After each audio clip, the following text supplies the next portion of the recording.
was in court when the judge gave my dad 5 years for beating my stepdad to a pulp. That was the day I decided to stop telling the truth. My mom cried the whole drive home, while my stepdad stroked her face. "I'm going to stay with my friend Tilly for a few days," she said through tears. My stepdad smirked as I dug my nails into her arm. "Please don't leave me alone with him." Mom slapped me. "Your father filled your head with lies. Brandon's been nothing but good to us." Mom left an hour later with every suitcase we had in the house. Brandon stood by the front door and turned the deadbolt. Click. He put the key in his pocket and ran his beady eyes along my body. "Let's talk about what you told your father." I was halfway up the stairs when I felt his hand catch my ankle. I kicked backwards as hard as I could and slammed my bedroom door shut before wheeling my wardrobe in front of it. I tried to open the window and noticed there were screws drilled into the frame. He'd been planning this. I heard the power drill start up downstairs and my stomach dropped. He was coming up the stairs now. Suddenly, I heard the drill outside my door, while he installed something I couldn't see. After a few minutes, it stopped and his footsteps walked away down the hall. I pushed the dresser aside and tried the door, but it wouldn't move. He'd locked me in from the outside. "We have 3 days," his voice sang through the door. "3 days to teach you what happens to little girls who tell lies about their stepdaddies." I tore through my closet looking for anything useful and found my old Chromebook buried under some clothes. I instantly opened Discord and messaged my friend. "Brandon locked me in my room. He's going to hurt me." She responded immediately. "Is this about your dad? You promised you wouldn't tell." Before I could type anything back, the screen went black. He'd cut the power. I knew I didn't have long before he had his way with me. I instantly grabbed the lamp from my nightstand and swung it at the window as hard as I could. Crack! An alarm started screaming through the house. While I climbed out the broken window, I could hear him slamming his body against my doorframe. He was laughing, like this was all some game he'd been excited to play.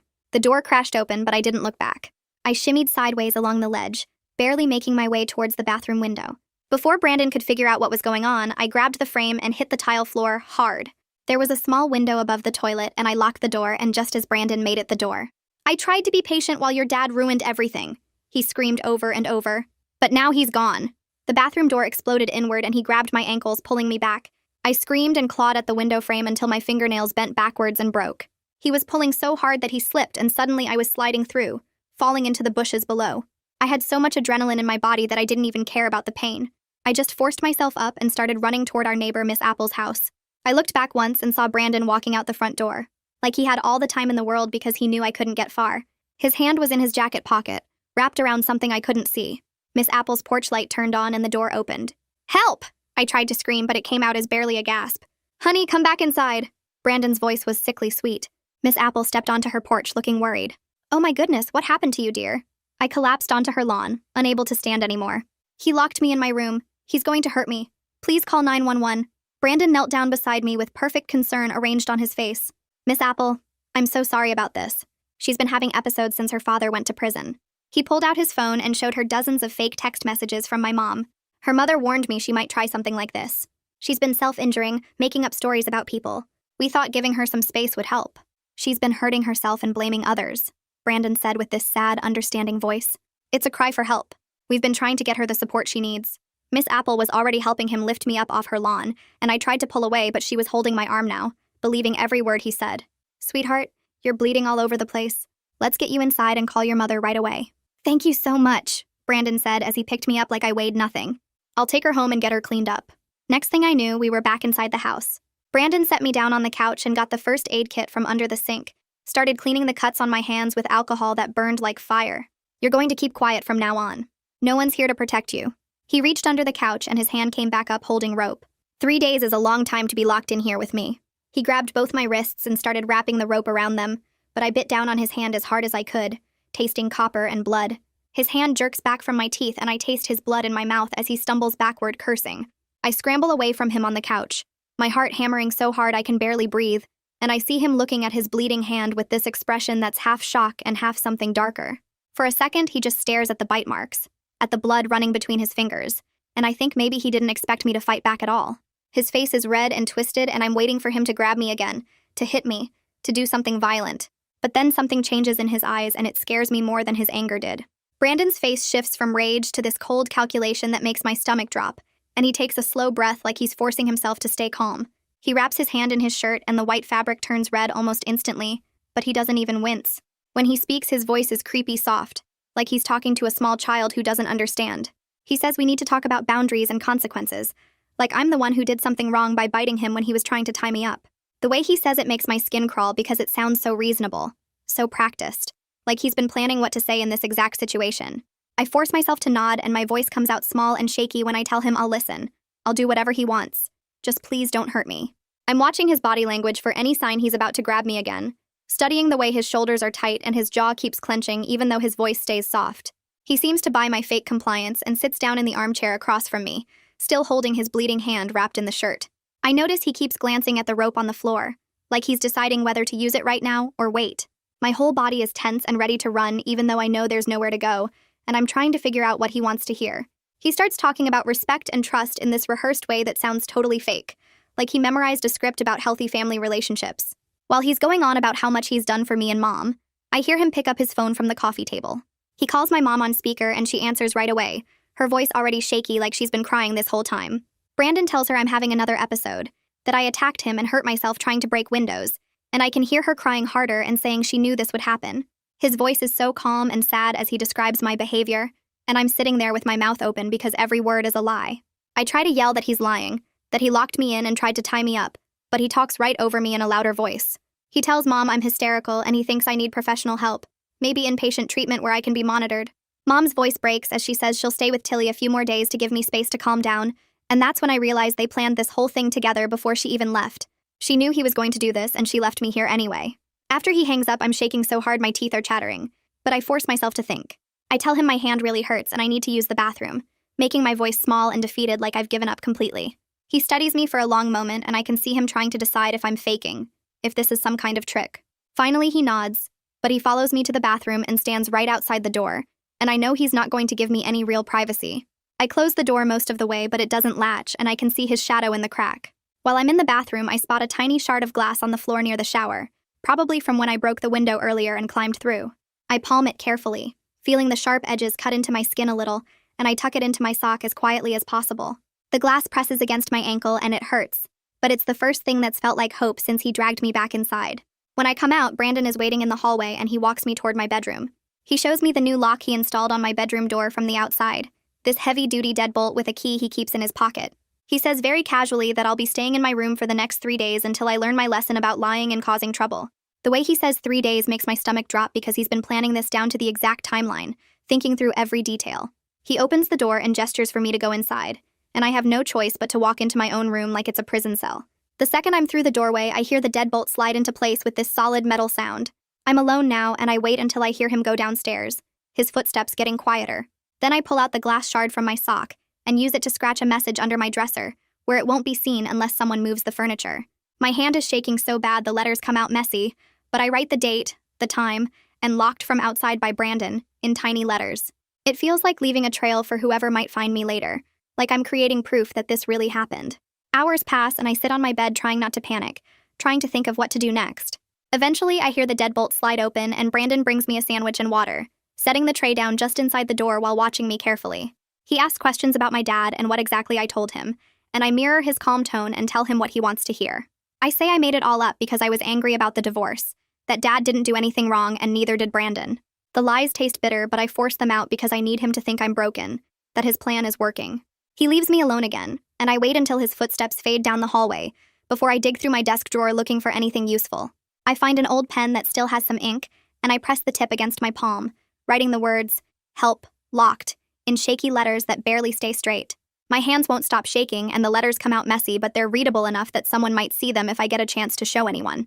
Just having this tiny plan makes me feel slightly less trapped, like I'm doing something instead of just waiting for whatever Brandon has planned next. I hear his voice downstairs, and I press my ear against the heating vent in my floor, listening hard to make out what he's saying. He's on the phone with someone, and his tone is smooth and casual, completely different from how he sounds when he talks to me. I catch bits of the conversation and realize he's calling the alarm company, explaining that his stepdaughter accidentally set off the system and everything's fine now. He sounds so normal and reasonable that it makes my stomach turn, and I'm realizing how good he is at lying, how much practice he must have had fooling people into thinking he's just a concerned parent. The call ends and I move away from the vent, my heart pounding because I know that means no one's coming to check on the broken window or the alarm. Hours pass and my stomach starts cramping badly, the kind of cramps that come with my period, and I realize I can use this. I call through the door that I'm having female problems and really need the bathroom right now, making my voice sound desperate and embarrassed. Brandon unlocks the door a few minutes later and he looks annoyed, but he lets me out, following me down the hall to the bathroom. While I'm in there, I notice the rope he used earlier is sitting on the edge of the sink, probably left there when he washed his bleeding hand. I work my fingers along the fibers as quietly as I can, loosening and fraying some of the strands, so maybe it'll break easier if he tries to use it on me again. When I come out, Brandon is waiting in the hallway, and he walks me back to my room without saying anything, just locks the door behind me with that heavy click of the deadbolt. I sit on my bed and press my ear against the heating vent again, and this time I hear something different coming from his room down the hall. He's recording something on his phone, practicing different ways to explain my episodes to people who might ask questions. I hear him rehearse lines about my dad filling my head with lies, and me having a history of hurting myself, building this whole fake story about me being unstable and making things up. He records the same explanation 3 or 4 times, adjusting his tone each time until it sounds perfectly concerned and believable. Night falls, and the house gets darker and quieter, and I start paying attention to Brandon's footsteps in the hallway. He walks past my door every hour or so, like he's checking to make sure I'm still locked in and haven't found a way out. I listen to the pattern of creaking floorboards and time how long he spends in different parts of the house, turning my fear into information I can actually use. I map it all out in my head, memorizing which boards creak the loudest, and how long it takes him to walk from his room to mine. The next morning, when the sun starts coming up, I go to the window and test the screws again, confirming they're still drilled in tight and I can't open it. I start thinking through my options in my head, making actual plans instead of just panicking. Plan A is somehow signaling Miss Apple next time I see her, maybe flashing my palm message or getting her attention through a window. Plan B is finding a way to break through my bedroom door, or maybe punching a hole in the drywall, though I don't know if I'm strong enough for that. Neither plan is good, but doing nothing means staying locked in here for 3 whole days with Brandon, and I know I can't let that happen. I carefully tear a page from my old notebook and write, "Help locked in, call police," in the biggest letters I can fit on the paper. I fold it up tight and go to the bathroom. Then I angle myself at the tiny window above the toilet and toss the note through the gap toward Miss Apple's yard. I watch it land in her bushes near her back door, and I don't know if she'll ever find it, but at least it's something. At least I tried. Brandon brings me breakfast later, and I act even more cooperative than before, asking quietly if I can have some ice for my swollen hand. He seems pleased that I'm being so compliant, and he brings me an ice pack wrapped in a plastic bag, setting it down on my dresser while he watches me. While he's standing there, I slip a second tiny note into the seam of the plastic bag, hoping somehow it might be found later if the bag gets thrown away or recycled. I wait until afternoon, and then I grab a towel from my closet and use it to partially block the heating vent, creating just enough smoke to trigger the detector for a second before I clear it away. The alarm starts beeping and Brandon comes running up the stairs, and I watch through the crack in my door as he checks the detector and resets it. Now I know his emergency response pattern and exactly how long it takes him to reach my room when something goes wrong. He sits down on the hallway floor right outside my door and pulls out his phone, and he starts showing me more fake text messages supposedly from Mom. The screen is angled so I can see them through the gap, and they say things about her being worried about my mental state and wanting to get me help. I notice the timestamps don't quite match up right, and there are typos that Mom would never make, like your instead of your and missing punctuation. I'm cataloging every single detail that proves he's making up evidence, storing it all in my memory so I can tell someone later if I ever get the chance. A few hours later, I hear the engine sound from his truck starting up in the driveway, and my heart jumps because maybe he's actually leaving. I rush to test the door handle, but it's still locked solid from the outside, and I press my ear against the wood trying to figure out what he's doing. The truck idles for a minute, then goes quiet again, and I move to the window to see what's happening. Brandon's back within 20 minutes, and I watch him pull into the driveway carrying bags from the hardware store. He opens the truck bed and starts unloading zip ties and duct tape, and my whole body goes cold because I know exactly what those supplies mean. He glances up at my window and I duck back fast, but I think he saw me watching. My hands won't stop shaking as I grab the pen I used earlier to write on my palm, and I pull up my sleeve. I start drawing a rough map on my forearm, marking where each injury is. The rope burns on my wrists, the cuts from the broken window, the bruises from being dragged across Miss Apple's lawn. I write tiny timestamps next to each mark using the clock on my broken Chromebook as reference. The rope burns happened at 8:47 p.m., the window cuts at 8:52 p.m., the bruises at 9:03 p.m. I'm turning my own body into evidence because it might be all I have if I ever get out of here. I pull my jeans down slightly and write more timestamps on my inner thigh where no one would see unless they were looking for evidence. Each mark gets a time and a brief note about what caused it. My skin burns from pressing the pen so hard, but I need this to be clear and readable. I hear footsteps coming up the stairs, and I quickly pull my sleeve back down and sit on my bed, trying to look calm. Miss Apple's voice carries from downstairs, and I freeze because she's here, and maybe she found one of my notes. I press my whole body against my bedroom door and strain to hear what she's saying. Brandon intercepts her at the front door, and his voice is smooth and friendly, like nothing's wrong. I angle myself at the gap near the banister, and for 1 second I manage to flash my palm with the words, "Help, locked," still visible in smudged pen. I hold it there as long as I dare, but Brandon's body blocks her view almost immediately, and I don't know if she saw it. Their voices fade as he walks her back toward her house, and I slump against the door feeling defeated. When he comes back upstairs, I hear his footsteps stop right outside my room. His voice comes through the door telling me I just earned myself a punishment for trying to signal the neighbor. I hear him walk to the bathroom, and then there's this metallic creaking sound followed by silence. He turned off the water to my bathroom, and I can hear the pipes go quiet. I rush to the bathroom sink and turn the handle, but nothing comes out. The toilet tank still has water, but that's it. I'm already thinking about the half-full water bottle on my nightstand and how to make it last as long as possible. My throat feels dry just thinking about it. That night, while Brandon's watching TV downstairs, I get down on the floor and look under my bed frame. There are wooden slats holding up the mattress, and I test one with my hands to see if it might break.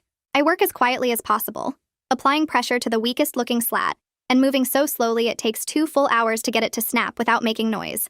Every few minutes, I stop and listen to make sure Brandon's still downstairs. Finally, the wood cracks, and I catch both pieces before they can clatter.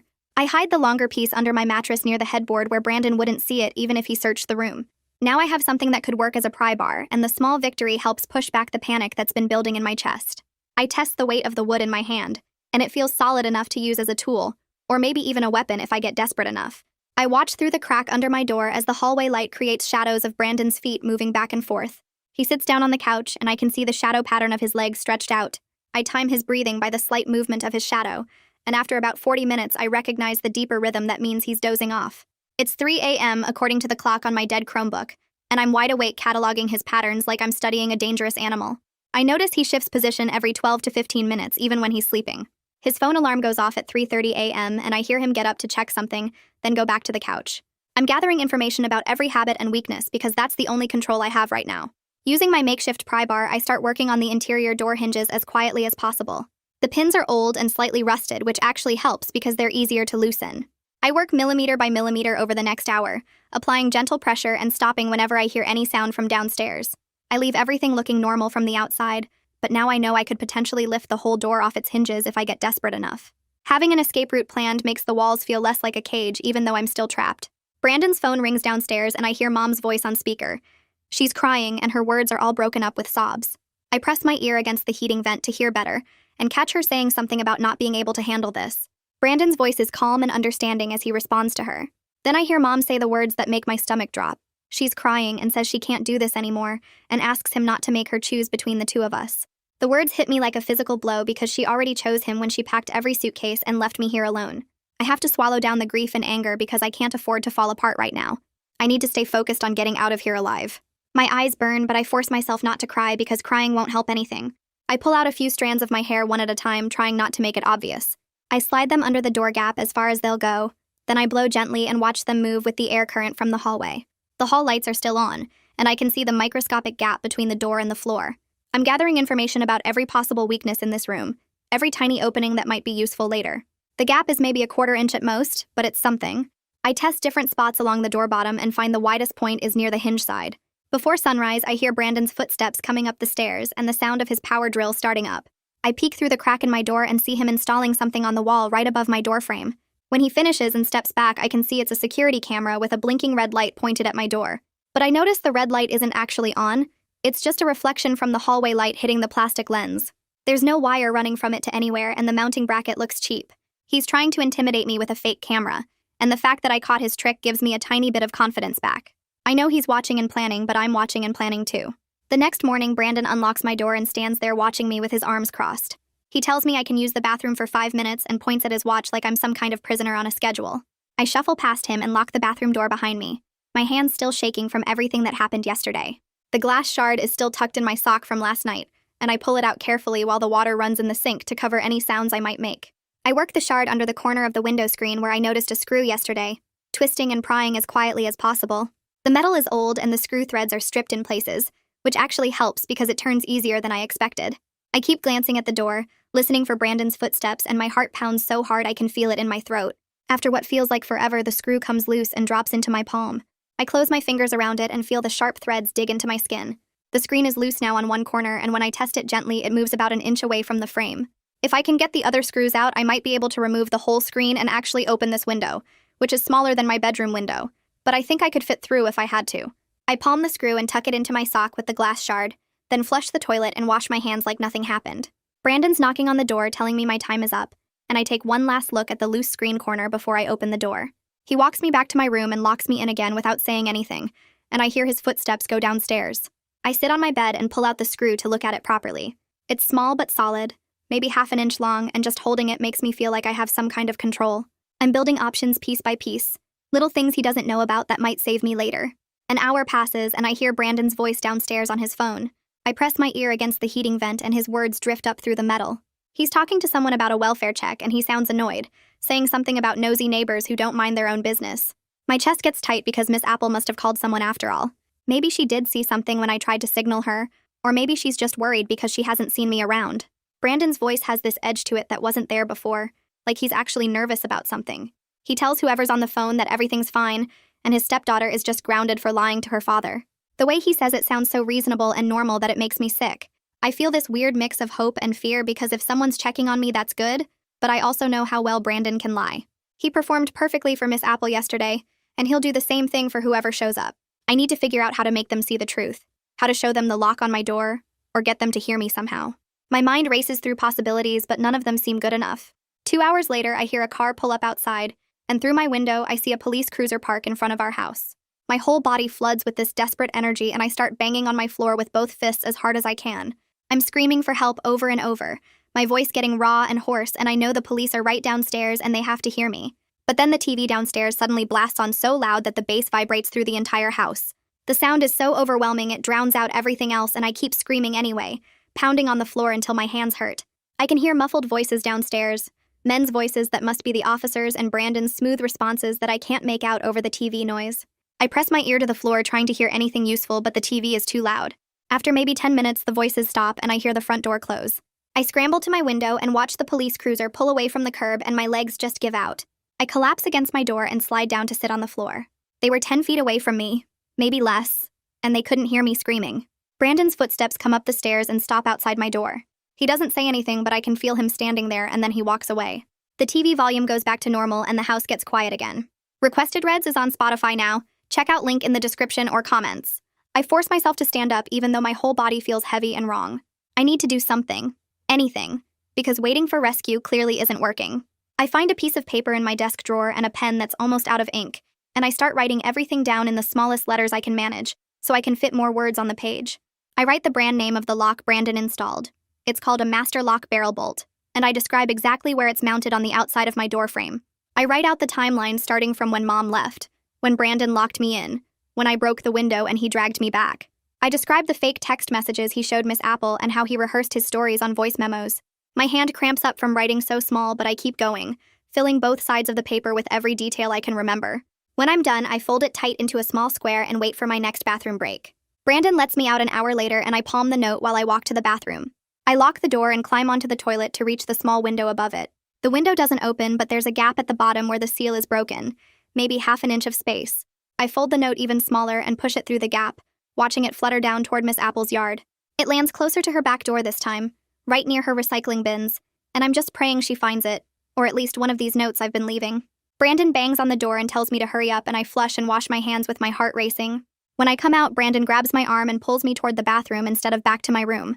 He tells me I need to take a bath and wash off all the dried blood from my hands and arms. I don't want to, but I'm scared of what he'll do if I refuse, so I nod and he starts running the water. He stays in the bathroom the whole time, leaning against the counter and watching me, and I've never felt more trapped in my life. I keep my eyes down and try not to cry while I wash the blood off my hands. The cuts from the window are crusty, and some of them start bleeding again when the water hits them. While I'm washing, I very carefully pull out a few strands of my hair one at a time, trying not to make it obvious what I'm doing. I let them fall into the water, and then I lean down like I'm washing my legs, and I push the hairs under the baseboard where it meets the tile floor. There's a small gap there, and the hairs slide underneath and disappear. If someone ever investigates this house, they'll find my DNA in weird places that prove I was trying to leave evidence. The thought keeps me focused, even though I'm terrified sitting here with Brandon watching me. I'm not just surviving. I'm planning. I'm making sure there's proof of what he's doing, even if something happens to me. Brandon keeps shifting his weight, and I glance up and see him looking at his hand. The bite wound from yesterday is red and swollen, with yellow stuff oozing out around the teeth marks. He winces when he tries to flex his fingers and mutters something under his breath about it getting infected. He tells me to finish up and get dressed. Then he walks out, and I hear him on the phone in the hallway. He's talking to someone at a pharmacy, asking if they have antiseptic cream and proper bandages in stock. My heart starts beating faster because if he goes to the pharmacy, that means he'll leave the house. He comes back and tells me through the door that he's going out for 20 minutes and he's setting extra locks. He says he'll know if I try anything because he's got ways of checking, and his voice has this threatening edge that makes my stomach drop. I hear multiple locks clicking into place on my bedroom door, more than just the one deadbolt, and then his footsteps go downstairs. A minute later, his truck starts and I hear it pull out of the driveway. The second the truck sound fades, I jump into action. I pull the wooden bed slat out from under my mattress where I hid it and run to my door. The hinge pins are already loosened from my work last night, so I wedge the slat into the gap at the top of the door and start prying upward. The door is so much heavier than I expected, and my arms shake from the effort. I have to use my whole body weight, pushing up on the slat like a lever, and I feel the door shift slightly. Sweat drips down my face and my muscles burn, but I keep pushing. The top of the door lifts maybe an inch, and I can see a gap opening up. I push harder, and the gap gets wider, 2 inches now, and I think I can fit through if I can just get it a little higher. My hands slip on the slat, and I almost lose my grip, but I adjust and push again. The door lifts 3 inches, 4 inches, and now there's enough space. I drop the slat and grab the top of the door frame, then I pull myself up and start squeezing through the gap. My shoulders barely fit, and I scrape skin off on the rough wood, but I don't care. I wiggle and push and pull, and suddenly I'm through, falling onto the hallway floor on the other side. I leave skin and probably blood on the door frame, but I'm out, and that's all that matters right now. I crawl to the bathroom as fast as I can and push the dresser under the window. My hands are shaking so bad I can barely grip anything, but I climb onto the dresser and reach for the window latch. It's stuck from years of paint, but I dig my fingernails under it and pull. It won't move. I look around desperately and spot a wire hanger in the corner, and I grab it and bend it straight. I use the wire to scrape away the paint around the latch and try again. This time it moves a little, and I keep working it back and forth until it finally slides open. The window is tiny, maybe 18 inches square, and I don't know if I'll fit, but I have to try. I push the window open and look down at the roof overhang about 6 feet below. I grab the window frame and start pulling myself through. My hips get stuck, and I have to twist sideways, scraping my ribs raw on the frame.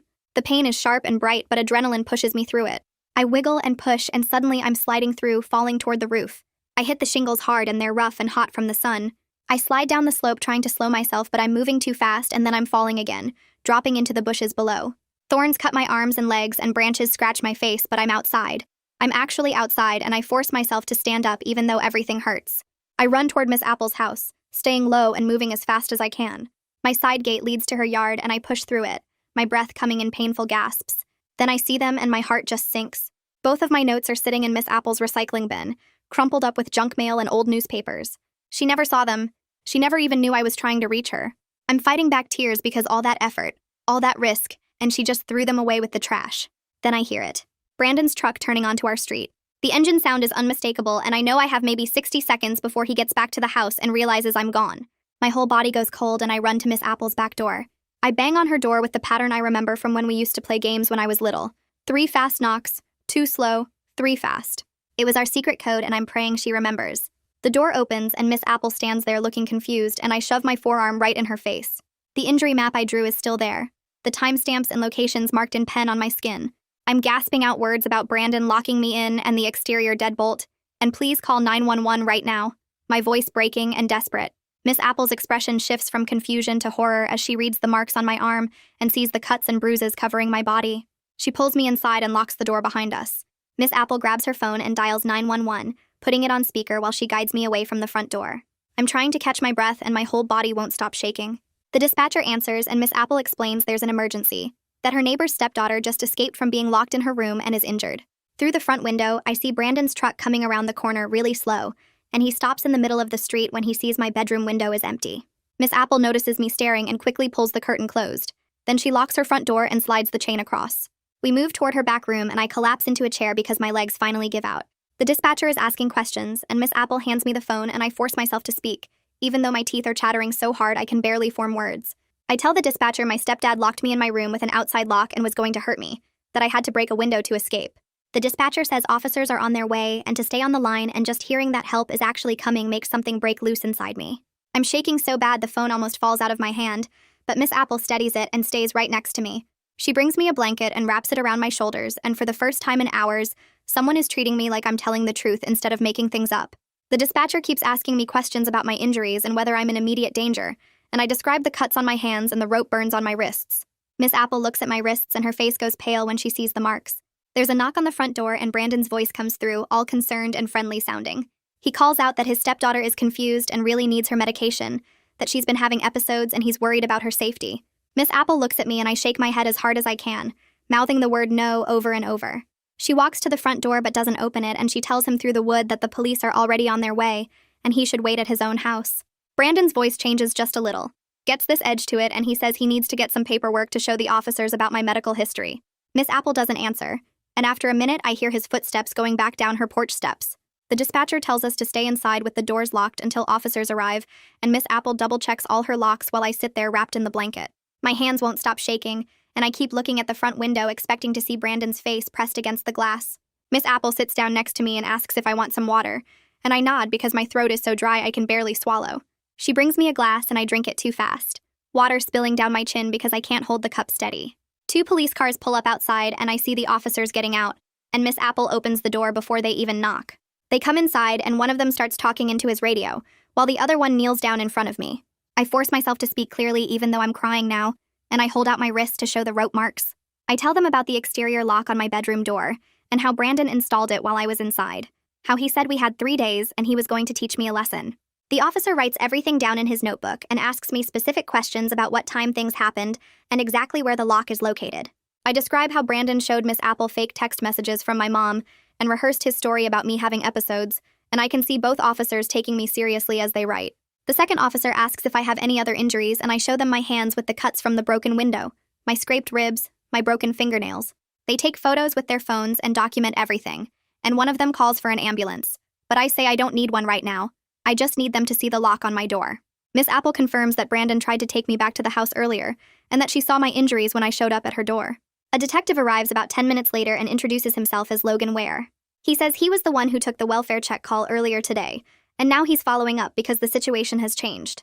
He asks me to walk him through the whole timeline starting from when my mom left, and I tell him everything in order. I describe the exterior deadbolt Brandon installed, the screws in my window frame, how he cut the power when I tried to message my friend. Detective Ware writes down every detail and asks really specific questions about the lock mechanism and whether I know what brand it is. His questions are detailed and professional, and he doesn't act like I'm being dramatic or making things up, and that makes me trust him enough to tell him about the other evidence.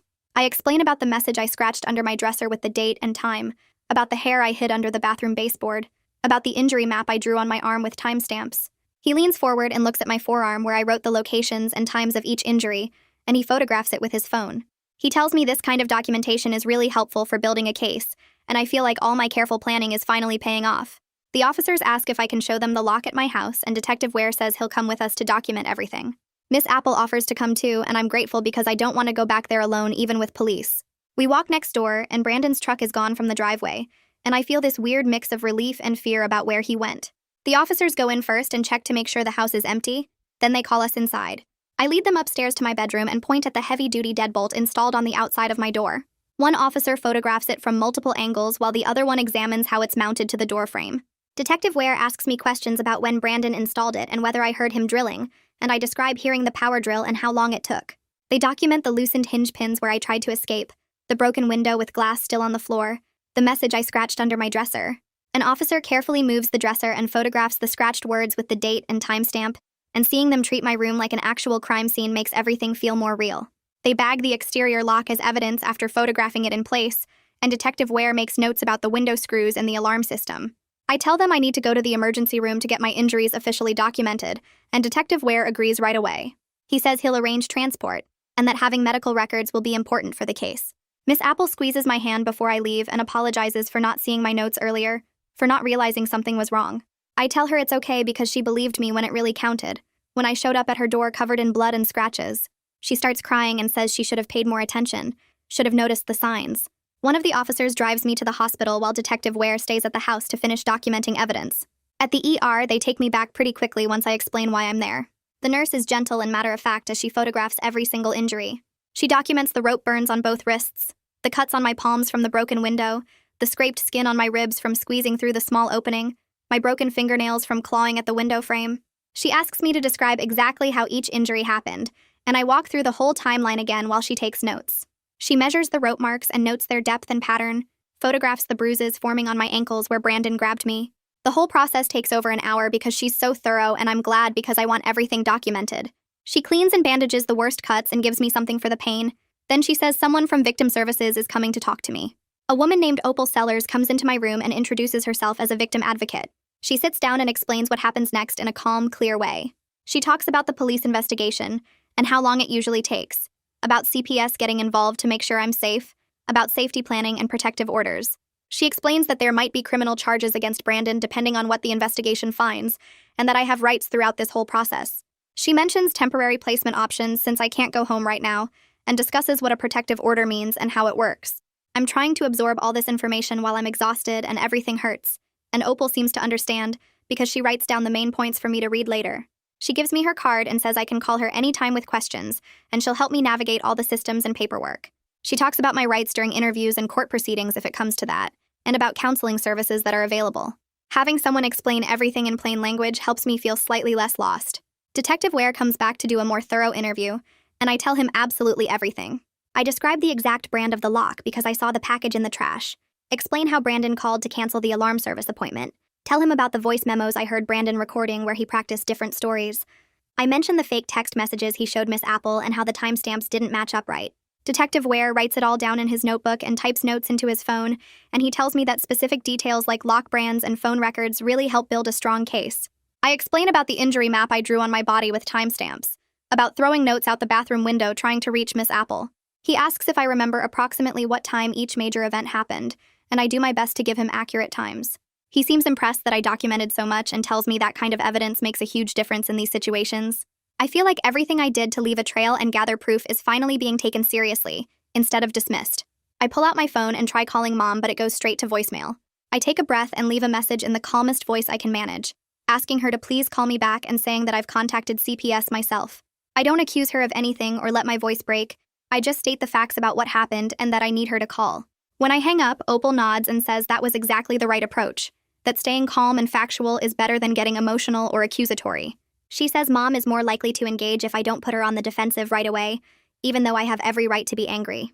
Detective Ware adds that my mom will need to be interviewed as part of the investigation, and that how I communicate with her now could affect how cooperative she is later. I save the voicemail I left in 3 different places, including the cloud, because I want a record of exactly what I said and when I said it. They place me in a temporary hotel room through a victim services program, while CPS gets involved. The room has 2 beds and a mini fridge and curtains that don't quite close all the way. Opal drops off a bag with basic supplies like toothpaste and clean clothes, and tells me to call her if I need anything at all. That night, my phone rings 3 times from a blocked number.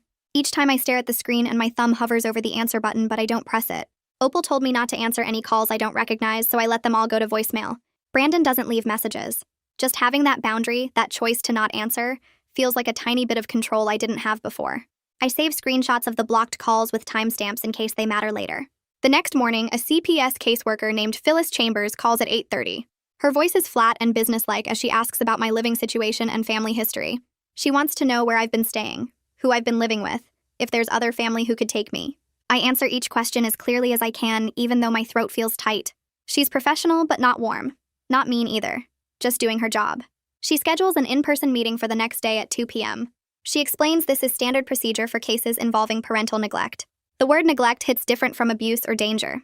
It feels like she's saying Mom failed to protect me, which is true, but hearing it stated so plainly makes my chest hurt. An hour later, Detective Ware calls with an update. Brandon provided police with text message screenshots supposedly from me admitting I made everything up. My stomach drops when he tells me this. Detective Ware asks if I'll consent to having my phone examined by their tech team to verify metadata and message authenticity. I agree immediately because I know those texts are fake. I never sent anything like that. He says they'll need my phone for a few days and asks if I have another way to stay in contact. I tell him I can use the hotel phone and give him that number. He says this is good, that I'm doing the right thing by cooperating fully. Opal comes by the hotel room that afternoon with her laptop and a legal pad. She helps me write a clear, dated affidavit describing everything that happened. I start from the beginning, from Mom leaving with all the suitcases, and work through every detail I can remember. I include the evidence I hid, the message I scratched under my dresser, the hair I tucked under the bathroom baseboard, the injury timestamps I drew on my body. Opal types while I talk and asks questions to help me be more specific about times and locations. She says physical evidence is crucial in these cases. The fact that I thought to document things in real time makes my account more credible. She prints out the affidavit and I read it 3 times before signing it. Seeing everything written out in plain language makes it feel more real and also more manageable, like I'm building a case piece by piece instead of just surviving chaos. 2 days later, CPS does a home visit with police escort. I have to go back inside that house. My chest gets tight with panic the second we pull up to the driveway. Phyllis and 2 officers walk me to the front door. The key is under the mat where it always is. Inside, everything looks normal, like nothing bad ever happened here. The living room couch where Brandon tied me up. The stairs where he caught my ankle. My bedroom door with the exterior lock still installed. Phyllis photographs the lock mechanism from multiple angles. We go to my room and I show them where I scratched the message under my dresser. One officer moves the furniture while another takes pictures of the words I carved into the wood. They photograph the loosened door hinge pins that show my escape attempt. In the bathroom, I point to the baseboard where I hid the hair. An officer uses tweezers to recover it and seals it in an evidence bag. They document everything methodically, and I stand there watching them turn my survival tactics into official evidence. Being back in this house makes my skin crawl, but seeing them take it seriously helps. Mom finally calls me back that evening. Her voice is defensive and shaky. She keeps saying Brandon told her I was having episodes like after Dad went to prison. She says he showed her messages where I threatened to hurt myself. She says she thought giving me space would help me calm down. I don't argue or plead. I just calmly tell her CPS wants to meet with both of us present and ask if she'll agree to that. There's a long silence on the other end. I can hear her breathing. Finally, she says yes in this small voice. I tell her Phyllis will call her with the details, and then I hang up before she can say anything else that might make me cry. Detective Ware calls again the next day with another update. His preliminary review shows the timestamps on Brandon's supposed texts from me don't match my phone's carrier records. The messages were created on a computer and sent to his phone to manufacture evidence. He walks me through how they can tell, something about metadata and IP addresses. Hearing this confirmation that Brandon fabricated everything makes me feel vindicated and sick at the same time. Vindicated because it proves I was telling the truth. Sick because it shows how calculated he was, how much planning went into framing me. Phyllis from CPS calls to go over the safety plan she's putting in place. No contact with Brandon under any circumstances. Only supervised contact with Mom until the investigation is complete. She explains this isn't punishment but protection. While part of me is relieved, another part grieves that my own mother needs supervision to be safe around me. Phyllis talks about the difference between keeping me safe and punishing my mom. She says these boundaries exist to make sure everyone follows the rules while they figure out what happens next. I ask what happens if Mom breaks the no contact rule with Brandon. Phyllis says there are consequences, but she doesn't specify what they are. The supervised meeting with Mom happens 2 days later in a CPS office with Phyllis present. Mom sits across from me at a conference table. Her eyes are red and puffy. I state facts in plain language without crying or yelling. I describe what Brandon did. The lock on my door, the rope, the 3-day plan. I describe what Mom knew before she left. The screws in my window frame, Brandon's smirk when she said she was leaving. I watch her face cycle through denial and defensiveness and finally something that might be shame. She keeps shaking her head like she's trying to reject what I'm saying. Phyllis takes notes and doesn't interrupt. When I finish, Mom just sits there staring at the table. Phyllis slides a document across to Mom. It's an interim agreement saying she won't let Brandon contact me and she'll participate in family counseling. Mom reads it slowly. Her hand shakes as she picks up the pen. She signs it, but she won't admit she knew Brandon was dangerous. She won't say she should have protected me.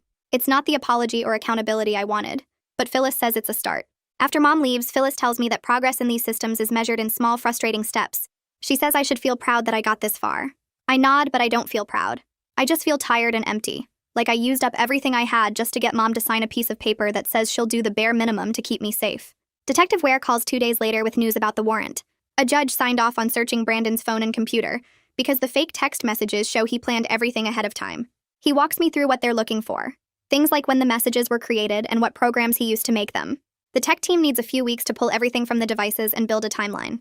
He tells me legal cases move slow and I need to be patient, but hearing that they're actually building a case makes me feel less helpless. I'm stuck in this weird waiting period where I know bad things happened, but nothing's resolved yet, and I have to figure out how to live normally while everything's still up in the air. Opal calls the next morning to tell me she found a trauma counselor who works with teenagers in abuse situations. The counselor has an opening next week, and Opal already sent over my case information, so I won't have to explain everything from scratch. Part of me dreads going through it all again with another new person. Another part of me is so tired of carrying this weight alone that I just want someone professional to help me sort through it. Opal says the counselor won't push me to process emotions I'm not ready for. She'll just help me build coping skills and safety plans. That sounds more manageable than sitting around talking about my feelings for an hour. 3 days later, the police need me to come back to the house one more time. Detective Ware meets me outside with 2 other officers and we go in through the front door. My stomach twists being back inside, but I focus on the task. We go upstairs to my old room and I show them exactly where I scratched the message under my dresser. They move the furniture carefully and photograph the carving from multiple angles before using some kind of tool to preserve it. Detective Ware compares the dates I carved into the wood with the dates on my ER paperwork and my first police report. Everything matches perfectly.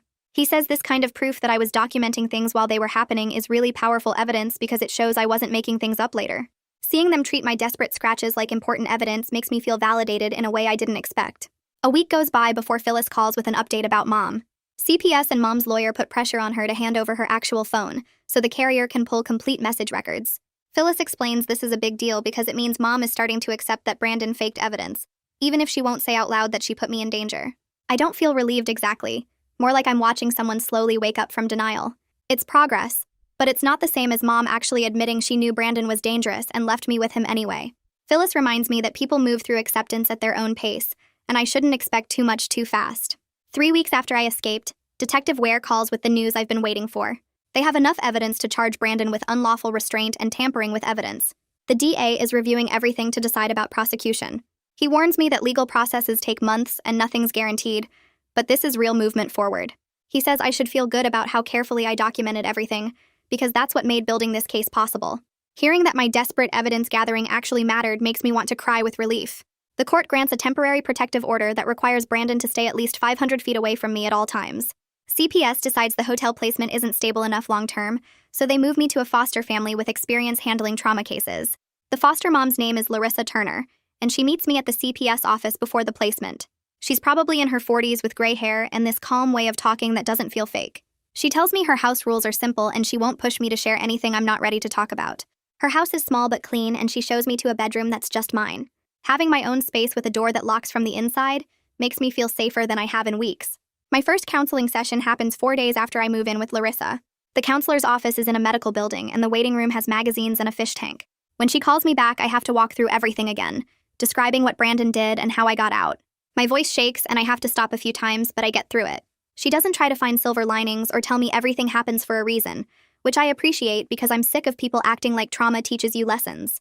Instead, we set small goals like getting on a regular sleep schedule and updating my safety plan with current phone numbers. Focusing on practical steps feels better than trying to process big emotions I'm not ready to touch yet. Miss Apple visits me at Larissa's house the following week.